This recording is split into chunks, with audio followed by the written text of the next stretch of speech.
唔該。你好，有線電視嘅，想問翻林太啦，而家你究竟有冇一個嘅指標咧，可以放寬嗰啲社區隔離設施咧？係咪唔過90%嘅接種率咧，都可以考慮放寬或者復飛咧？有冇路線圖可以詳細俾翻市民咧？係咪依幾日都會公佈到咧？同埋會唔會包括埋而家表列處所裏邊嘅營運限制啦？見到嘅係而家其實好多食肆都已經唔開啦，有大型嘅連鎖健身中心都已經停運咗啦。點解各行各業一直都唔開鋪？係咪咁樣就點解一直都唔開鋪，但繼續營運到咧？第二條啦，想問翻咧，其實有啲內地網民咧喺微博度都批評而家香港政府咧應對疫情嘅能力啦，覺得好似香港人拖累咗佢哋。咁咧，林太點睇呢啲嘅微博嘅意見咧？覺得佢哋係咪分化緊市民嘅分化緊兩地市民嘅感情咧？唔該。我答咗第二個問題先嚇。因為而家喺社交平台咧，每日都係有好多嘅評論，有好多嘅揣測，有好多嘅謠言。我嘅最佳嘅回應咧就係唔好睇、唔好聽、唔好信嚇。咁所以我唔打算評論嚇。第一個問題咧就我重複一次啦，其實剛才都係答咗噶啦。就喺呢個抗疫嘅工作裏邊咧，我哋唔係淨係睇一個指標、一個因素嚇，係要綜合咁睇嚇。而且喺綜合睇嘅時候咧，都係有一個判斷。所以某程度上咧，係要作出一啲果斷嘅決定嚇。而呢個決定係咪100%準確咧？係事後先知道嘅嚇。譬如你話今日放寬咗社交距離措施，但係冇幾耐咧，啲確診嘅個案又係暴升，咁你就會話：喂，你當日嘅決定錯。但其實當日嘅決定咧係冇辦法可以預見。但當然啦，經歷咗2年多咧，我哋大概係基於專家俾我哋意見咧，知道邊一種嘅介入嘅措施嚇，佢哋叫 intervention 係有效啲，邊啲係冇咁有效嘅嚇。咁所以我哋掌握咗呢啲咧，就可以係應用喺我哋日常嘅措施嗰度啦嚇。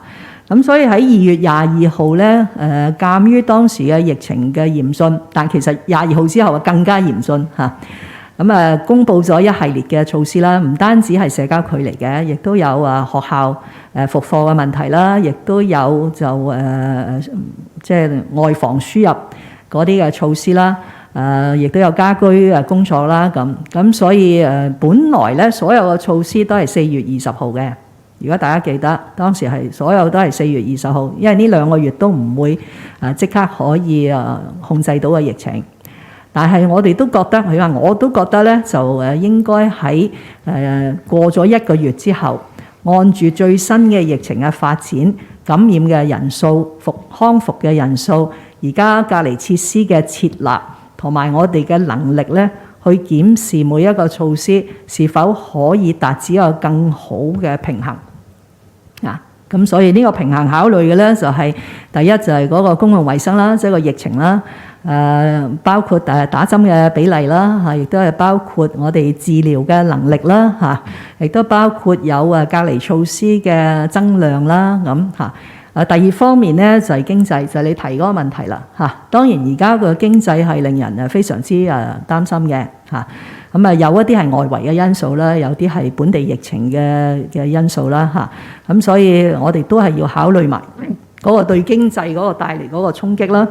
第三方面，其實最緊要咧就係市民係是否係繼續配合我哋一系列嘅對唔住，一系列嘅措施。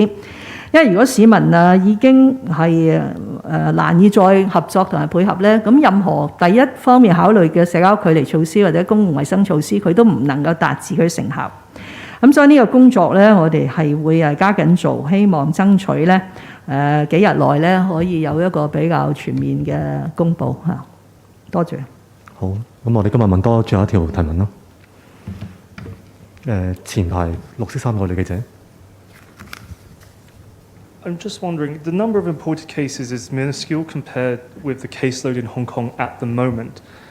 Why do incoming travellers still have to quarantine in a hotel for 14 days when infected people in the city can stay at home for 7 days? Would you be considering cutting the hotel quarantine for travellers to 7 days? Also, what conditions would you need to see in order to provide contact tracing, and when do you expect that to happen?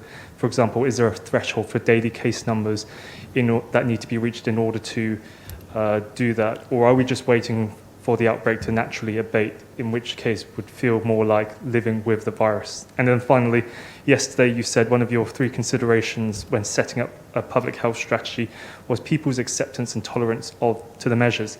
How do you measure people's acceptance and tolerance at the moment, and how close are we to the limits, perhaps, of people's tolerance? Thank you. Let me start by responding to the last bit of your question.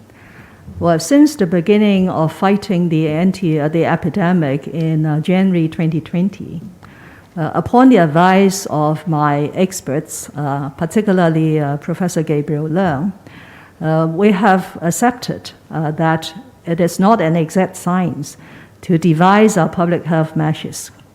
I recall that I actually used a cartoon to show that it is a 3-way tug of war. One is, of course, very important public health considerations, because there's the job of the government to protect the safety and the life of the people. The second is the economy, because there used to be a saying that what's the point of keeping me alive if my livelihood has been cut to a bare minimum. The third is the people's acceptance and tolerance, because every public health measure requires people's cooperation, like vaccination, like coming forward for a test, like not going to the beaches, and so on. So, I'm afraid that balancing these 3 factors, again, is not an exact science. I can't go out to do a research or then crunch some numbers and say that the time has come for an optimum balance to be struck. So it is a very difficult job. I hope you have some sympathy for myself and the SAR government. It's an extremely difficult job, especially when we are now in this unprecedented 5th wave, with unprecedented number of confirmed cases and unprecedented and very saddening number of deaths.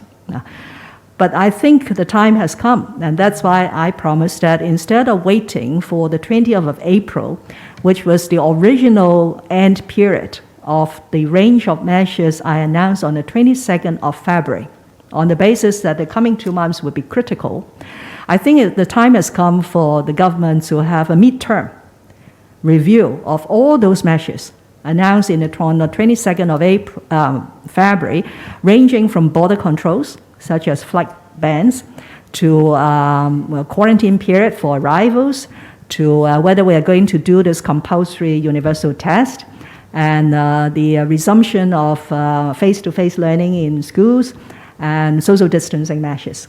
So just give me a little bit of time.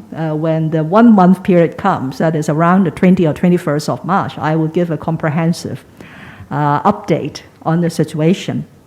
Because the reason why I think the time has come is not because of the number of cases have come down significantly. They are actually now at the high-level plateau in public health terms. But I have a very strong feeling that people's tolerance are fading. I have a very good feel that some of our financial institutions are losing patience about this sort of isolated status of Hong Kong. And Hong Kong is an international financial center. And nobody attaches as much importance as myself to Hong Kong's international status under one country, 2 systems. So with those feedback given to me from various sectors and people, I will boldly take this step to update you on the midterm about the future direction of some of those measures. But I should just mention that the 7th day at the moment works like this. The period for the quarantine order and the isolation order is still 14 days. But what the Center for Health Protection has put in, which I think is a sensible move, is if you do a RAT, a rapid antigen test, on day 6 and day 7, if it turns out to be negative, then you will be regarded as discharged and you can resume your normal living. So in terms of consistency, there is a very strong basis for us to apply more or less the same rule to arrivals. But we just need a bit more time, because it's not a simple situation of, since Hong Kong has so many cases, why should you ban people from other places which are less serious than Hong Kong from coming in? That was only one of the factors when we considered border controls. The other factor is the hospital authority. For example, if you have a flight coming in with 20, 30, 40 infected cases upon arrival, these people will have to be taken care of by Dr. Go. So I have to take full account of the pressure on my HA colleagues in opening up the border again. But let me assure you that this is very much on my mind. I'm working it day and night to find the optimal solution for Hong Kong.